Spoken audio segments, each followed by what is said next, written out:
এই দেখো বন্ধুরা, হ্যাঁ আমার বর দেখো আমার জন্য গরম জল করতে গেছে। আমি ওই জন্য ওকে কোনো কাজ করতে দিই না। হ্যাঁ, একটা কাজ করে আর 10টা কাজ বাড়ায়। দেখবে কী করেছে, এই দেখো সর সর সর সর সর। এই দেখো আমার চা খাওয়ার কাপটা হাতে কেটে গেছে। না না, হাতে কি পড়েছে গরম জল? তো কী করছিল এই কাপ নিয়ে?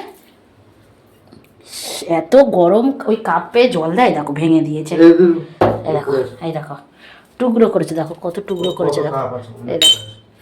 হুম, এই ভালো কাপ বের কর। তোমার একটা মাথায় বুদ্ধি নেই? তোমার লাগেনি তো? শোনো, না লাগেনি তো, মানে কি করবো, ভাগ্যিস লাগেনি। দেখো পুরো ভেঙে দিল কাপটা। সে ভেঙে গেছে, ভেঙে গেছে, নতুন কাপ বের হয়ে যাবে, কিন্তু লাগেনি, এটাই ভালো বাবা। হ্যাঁ, তোমাকে কি বলেছি করতে আমার জন্য গরম জল? আমি তো তোমাকে বললাম আমার গরম জল লাগবে না। কথা বললে শোনো না, মাথা গরম হয়ে যায়।